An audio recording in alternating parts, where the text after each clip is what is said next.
नमस्कार दोस्तों, आप सबका स्वागत है हमारे यूट्यूब चैनल पीसीएस मित्रा पे। दोस्तों, आज हम लोग भारतीय संविधान के अनुसूचियों का वितरण भारतीय संविधान के अनुसूचियों का वितरण पर चर्चा करेंगे और इसमें देखेंगे कि जो भारतीय संविधान है, इसमें किन-किन अनुसूचियों में कौन-कौन से प्रावधान किए गए हैं। तो दोस्तों, अगर हम भारत के संविधान की अनुसूचियों की अगर हम बात करें, अनुसूची की अगर हम बात करें, तो दोस्तों मूल संविधान में अगर हम मूल संविधान की बात करें, मूल संविधान में कुल 8 अनुसूची थी। मूल संविधान में 8 अनुसूची थी, लेकिन वर्तमान में इसमें 12 अनुसूची हो गई हैं। 12 अनुसूची हो गई हैं। अगर हम मूल संविधान में क्या था दोस्तों, 8 अनुसूची थी, लेकिन वर्तमान में कुल 12 अनुसूची हो गई हैं और इन्हीं अनुसूचियों के अंतर्गत किन-किन प्रावधानों कौन-कौन से प्रावधानों का विशेष प्रावधान, किन-किन नियमों का प्रावधान किया गया है, उसको हम लोग जानेंगे। तो दोस्तों चलिए शुरू करते हैं। हम लोग देखते हैं पहली अनुसूची, इसके अंतर्गत क्या नियम रखा गया है, इसके अंतर्गत कौन से प्रावधान किए गए हैं। तो दोस्तों पहली अनुसूची के अंतर्गत भारत के राज्यों और संघ शासित प्रदेशों भारत के राज्यों और संघ शासित प्रदेशों का प्रावधान किया गया है। इसके अंतर्गत दोस्तों पहली अनुसूची के अंतर्गत भारत के राज्यों और संघ शासित प्रदेशों के प्रावधान किया गया है। अगर हम वर्तमान की बात करें दोस्तों, वर्तमान में भारत में कुल 28 राज्य और 8 केंद्र शासित प्रदेश हैं। 8 केंद्र शासित प्रदेश हैं। वर्तमान में दोस्तों भारत में 28 राज्य और 8 केंद्र शासित प्रदेश हैं।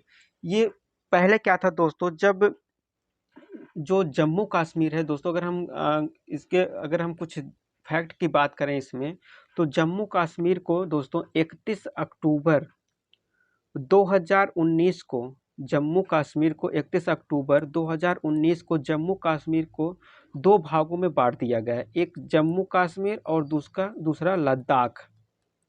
इन 2 भागों में इसको डिवाइड करने के बाद इनको केंद्र शासित प्रदेश बना दिया गया। जम्मू कश्मीर को 2 भागों में बांटकर केंद्र शासित प्रदेश बना दिया गया और उस समय जब इनको अलग अलग करके 2 नए केंद्र शासित प्रदेश बनाए गए थे, तो उस समय भारत में केंद्र शासित प्रदेशों की संख्या 9 थी। लेकिन उसके बाद फिर दमन दीव और दादर व नगर हवेली को दोस्तों 26 जनवरी 2020 से दमन दीव 26 जनवरी 2020 से दोस्तों दमन और दीव, दूसरा दोस्तों जो दादर और नगर हवेली थी दोस्तों, इसका विलय कर दिया गया। इन दोनों को मिलाकर एक केंद्र शासित प्रदेश बना दिया गया। एक केंद्र शासित प्रदेश बाद इनकी संख्या पुनः घटकर 8 हो गई। तो प्रेजेंट टाइम में दोस्तों 28 राज्य व 8 केंद्र शासित प्रदेश भारत में हैं। फिर दोस्तों हम देखते हैं दूसरी अनुसूची में। दोस्तों दूसरी अनुसूची में क्या है कि इसमें जो भारतीय संघ है, भारतीय संघ के पदाधिकारियों, जो भारतीय क्षेत्र के अंतर्गत जो उनके पदाधिकारी हैं, उनको मिलने वाले वेतन व भत्ता का उल्लेख है। दूसरी अनुसूची में दोस्तों जो भारतीय राज्य क्षेत्र के पदाधिकारियों पर जो अधिकारी विराजमान हैं, उनके जो पदाधिकारी हैं, उनके वेतन व भत्ते का उल्लेख दूसरी अनुसूची में किया गया है। अब इसके अंतर्गत दोस्तों इस पदाधिकारियों के अंतर्गत जो आते हैं वो हैं पहले राष्ट्रपति आते हैं। उसके बाद दोस्तों राज्यों के राज्यपाल आते हैं। इसके अंतर्गत राष्ट्रपति, राज्यों के राज्यपाल, जो सर्वोच्च न्यायालय के जो न्यायाधीश होते हैं वो भी आते हैं और हाई कोर्ट के भी न्यायाधीश इसके अंतर्गत आते हैं। तो दोस्तों इन लोगों का जो वेतन व भत्ते का उल्लेख किया गया है वो दूसरी अनुसूची के अंतर्गत किया गया था। कौन कौन से दोस्तों दूसरी अनुसूची के? तो राष्ट्रपति, राज्यपाल, लोकसभा के अध्यक्ष व उपाध्यक्ष, राज्यसभा के सभापति व उपसभापति, सुप्रीम कोर्ट के न्यायाधीश और हाई कोर्ट के न्यायाधीश जो हैं वो दूसरी अनुसूची के अंतर्गत वेतन व भत्ता प्राप्त करते हैं। और इनके अलावा दोस्तों भारत के नियंत्रक व महालेखा परीक्षक जो भारत के महालेखा परीक्षक, नियंत्रक एवं महालेखक परीक्षक हैं, इनका भी वेतन व भत्ता दूसरी अनुसूची के अंतर्गत किया जाता है। उसके बाद दोस्तों जो तीसरी अनुसूची की हम बात करें तो तीसरी अनुसूची के अंतर्गत भारतीय संघ के विभिन्न महत्वपूर्ण पदों पर बैठने वाले व्यक्तियों के शपथ व प्रतिज्ञान का उल्लेख किया गया है। तीसरी अनुसूची में दोस्तों क्या किया गया है कि जो भारतीय संघ के विभिन्न महत्वपूर्ण पद हैं उन पर बैठने वाले व्यक्तियों के शपथ व प्रतिज्ञान का उल्लेख किया गया है। इसके अंतर्गत दोस्तों तीसरी अनुसूची जो उन व्यक्तियों का शपथ और प्रतिज्ञान का उल्लेख किया गया है, जैसे इनमें से जो भारतीय संघ के मंत्री और दूसरे संसद के लिए निर्वाचन है, संसद के सदस्य और सर्वोच्च न्यायालय के न्यायाधीश, जो सर्वोच्च न्यायालय के न्यायाधीशों का। और इसके बाद दोस्तों राजमंत्री,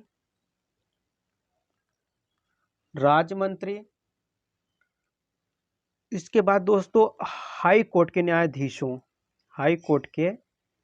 न्यायाधीश जो होते हैं उनका।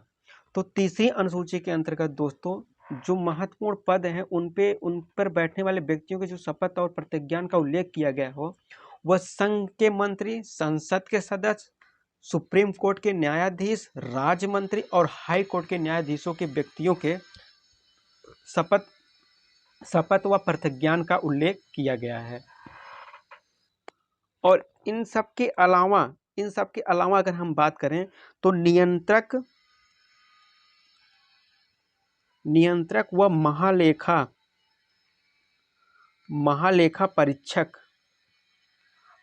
परीक्षक का भी तीसरी अनुसूची में उल्लेख किया गया है। इसके बाद दोस्तों अगर हम चौथी अनुसूची की बात करें तो चौथी अनुसूची में दोस्तों राज्य तथा केंद्र शासित प्रदेशों के लिए राज्यसभा में सीटों का आवंटन किया गया है। जो भारत के राज्य व केंद्र शासित प्रदेश हैं उनके लिए, उनके सदस्यों के लिए राज्यसभा में सीटों का आवंटन किया गया है, फिर हम देखते हैं दोस्तों पांचवी अनुसूची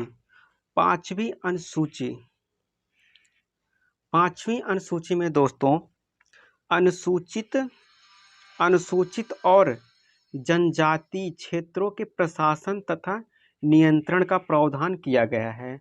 पांचवी अनुसूची में दोस्तों अनुसूचित जाति व अनुसूचित जनजाति के क्षेत्रों के प्रशासन तथा नियंत्रण का प्रावधान किया गया है।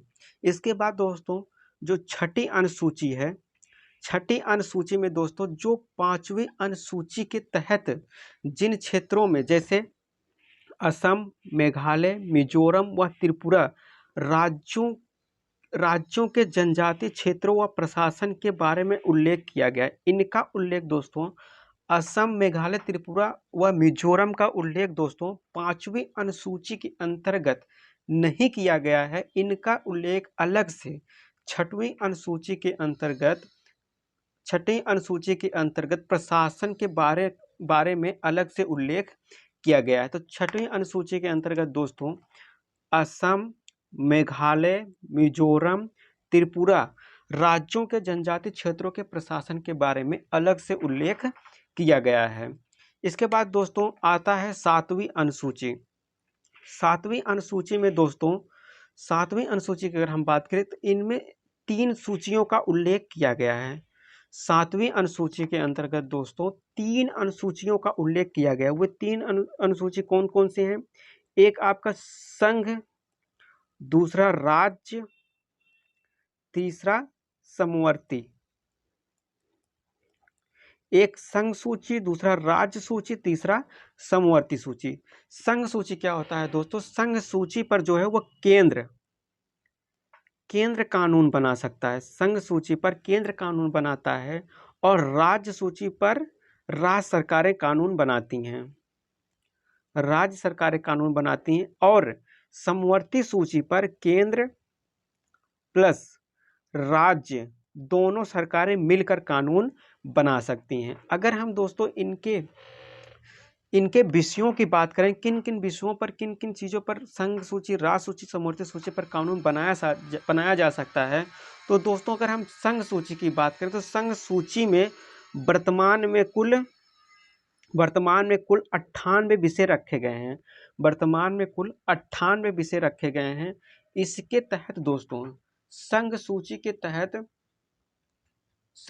के तहत दोस्तों रेडियो टेलीविज़न, इसके तहत दोस्तों एक रेडियो टेलीविज़न, शेयर बाजार, रेडियो टेलीविज़न, शेयर बाजार,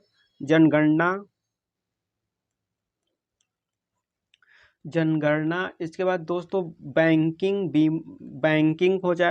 सेवा हो जाएगी, बीमा आपका हो जाएगा, रक्षा, रेलवे व निगम कर, ये सब सारे दोस्तों संघ सूची के विषय हैं। संघ सूची के विषय के अंतर्गत दोस्तों शेयर बाजार, जनगणना, बीमा, रक्षा, रेलवे व निगम कर जो है दोस्तों ये संघ सूची के अंतर्गत आते हैं। इस पे जो है केंद्र कानून बना सकता है। और दोस्तों अगर हम राज्य सूची की बात करें तो राज्य सूची में इस समय दोस्तों कुल 47 विषय रखे गए हैं। राज्य सूची में इस समय इस समय राज्य सूची में 61 विषय रखे गए हैं। राज्य सूची में जो है दोस्तों 61 विषय रखे गए हैं और इसके अंतर्गत दोस्तों राज्य सूची में पुलिस, लोक स्वास्थ्य,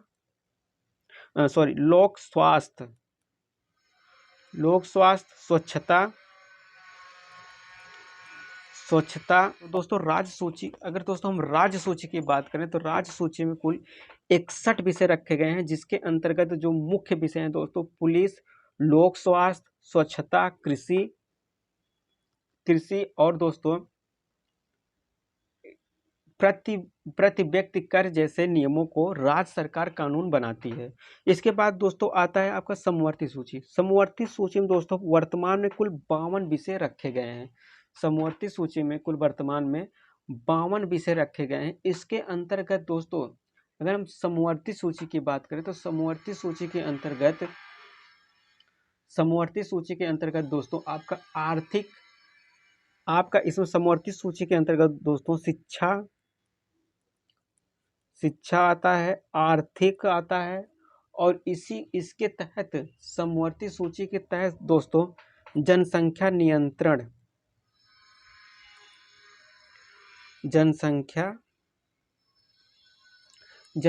नियंत्रण और परिवार नियोजन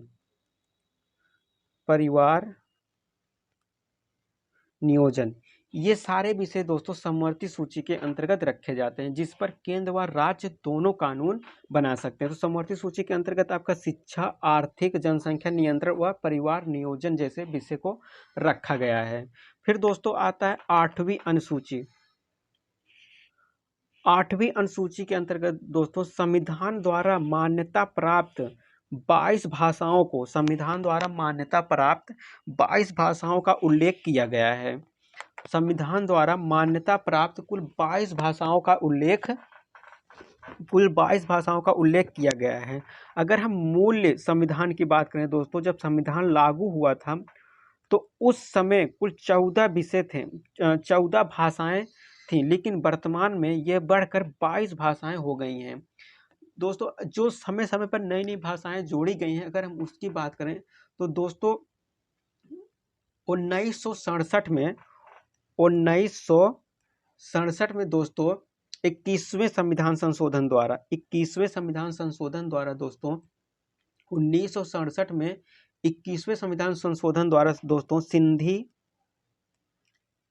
सिंधी को जोड़ा गया था। सिंधी भाषा को 1967 में 21वें संविधान संशोधन द्वारा जोड़ा गया था। उसके बाद दोस्तों कोंकणी,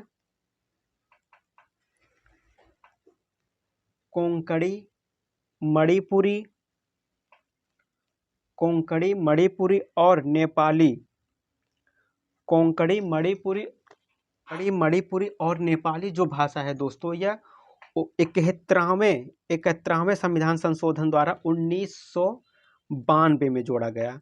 71वें संविधान संशोधन अधिनियम द्वारा 1992 में कोंकणी, मणिपुरी और नेपाली भाषा को इसमें जोड़ा गया। फिर दोस्तों 2003 में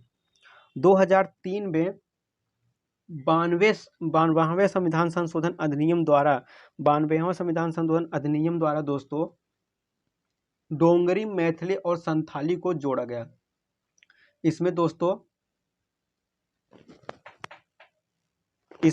आपके डोंगरी, मैथिली,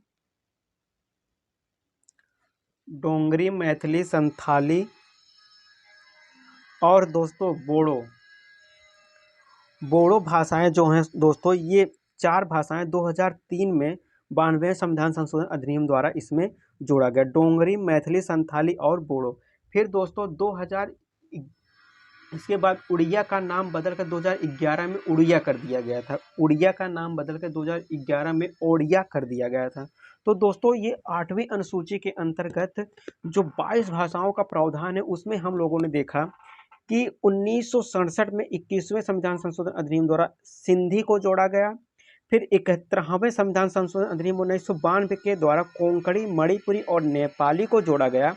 फिर 2003 में 92वें संविधान संशोधन अधिनियम द्वारा डोंगरी, मैथिली, संथाली और बोडो को जोड़ा गया।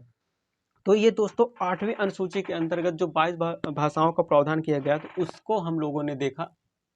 अब दोस्तों हम देखते हैं 9वीं अनुसूची। 9वीं अनुसूची, इसके अंतर्गत कौन कौन से प्रावधान किए गए हैं। 9वीं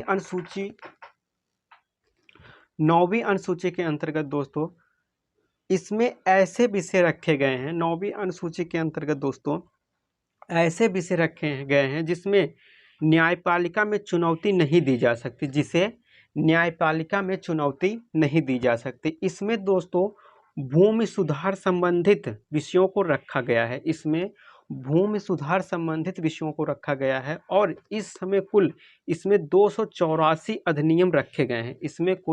284 अधिनियम रखे गए हैं। तो 9वीं अनुसूची में दोस्तों भूमि सुधार संबंधित विषयों को रखा गया है और इसमें कुल 284 अधिनियम रखे गए हैं। और इसमें जो विषय हैं वो न्यायपालिका में चुनौती नहीं दी जा सकती।